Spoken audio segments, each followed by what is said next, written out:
Well, it's 6:16 and time now for What's Trending. Well, a wild find off the coast of Newburyport, Massachusetts. A New Hampshire fisherman pulls a woolly mammoth tooth out of the ocean. While dredging for scallops in late December, Captain Tim Ryder pulled up something unusual. Ryder caught an 11-inch mammoth molar tooth.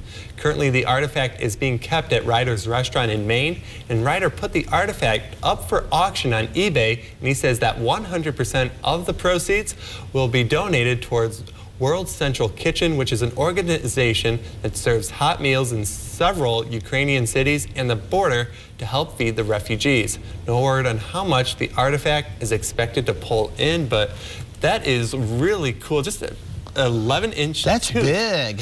Like your normal tooth is like half an inch, and this creature had an 11-inch tooth. But it's really cool to think about something from prehistoric times as well. Yeah, it's really cool when you think about that, though, because things were, I mean, obviously the weather conditions were a lot different then, too, a lot more cooler, so woolly mammoths obviously need that big, thick fur coat to stay warm and everything, and it's really cool that you can still find something like that, and that's why it's always fun whenever you can go exploring, whether like in the ocean in this case, or whenever we do space stories, because those are fun to talk about. It's fun to explore, and especially on Earth, there's a lot. You never know what you're going to find. No, especially in the ocean, especially when you get deep into the ocean, though, because I mean, obviously stuff keeps moving around. The ocean has currents, there's wind, there's weather going on, so it pushes everything around. I don't know why the tooth was in the ocean. Though. That's kind of a weird spot to be, unless it was just placed there, or the wind got it, or I wouldn't think it was placed there. Maybe, I mean, also let's think about it here. That tooth's probably been around for thousands of years, probably. So it's very possible it may have just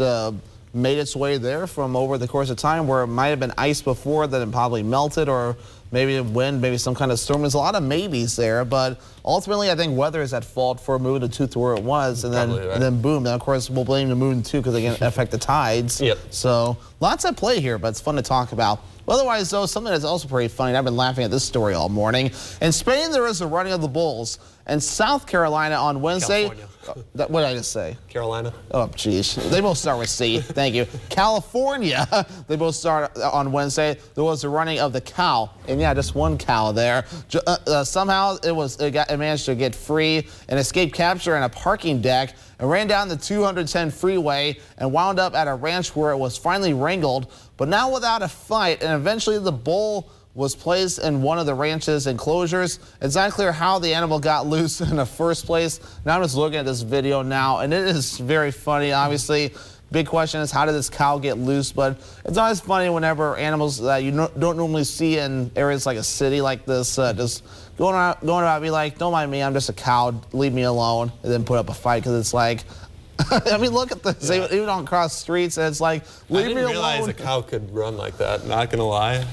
Again, I haven't really spent too much time on a farm, so I can't really express too much on that, or don't have too much experience, but you know, it's still kind of funny to see a cow run. Yeah, I mean, and it's usually in enclosures, so we usually don't see it moving around all that much, though, and except when it's out in its pastures, trying to get some of that space, eating that grass or whatever is there. So yeah, but in Texas, if this was to happen in Texas, I don't think it would have lasted as long as it did either. Probably not. They know how to round things up in Texas, but over in California, maybe not so much. Well. Yeah, especially the city limits. So yeah, it's kind of funny, because yesterday we talked about the, what was it yesterday? A pig. It was a out pig. in Houston. So, and today we talked about the cows. It was a cow. So what's next? Who knows? I don't know. Jeff's dog getting loose? I hope not. I don't. That'd be a stressful situation. But so last week we talked to you about a ship being found in the Great Lakes. And now, more than 100 years ago, Sir Ernest Shackleton and his crew sought to achieve the first land crossing of Antarctica. But their ship, HMS Endurance, never made it to shore, and the vessel was trapped in dense ice, crushed, and sank back in 1915. It was never to be seen again, till now. In February, the Falklands Maritime Heritage Trust launched Endurance 22, a 35-day mission to cross a stretch of sea few ships have dared to travel, with the goal of filming and studying the wreck of its namesake.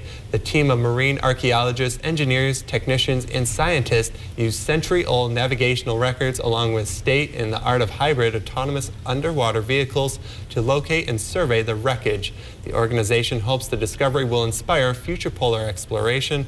The fate of the crew, just as inspiring after months of surviving the brutal Antarctic conditions in makeshift camps, all 28 men made it home when Shackleton and a team of 5 made an extraordinary 800-mile open boat journey to get help. And that is quite the journey, actually. I didn't realize it was that long, but it's also cool to see how well that ship is actually preserved underneath the really, really cold Antarctic waters. Yeah, and you mentioned very cold, and then I think of the Titanic too, which is decomposing, and that is because I think we got bacteria at play here. It's kind of there's a lot of special bacteria in the waters of the ocean, and over there in Antarctica, obviously it's a lot colder, so bacteria can't live North there. Atlantic, I think it's pretty cold up there as well. So. Yeah, I mean a little bit depends on the seasons though, but it kind of depends. I mean, you got the Gulf Stream keeping some of the waters warm, but it's cold enough where it's killing off bacteria, and that water probably not as active either in some cases, but obviously active enough to where it can knock that boat down. So.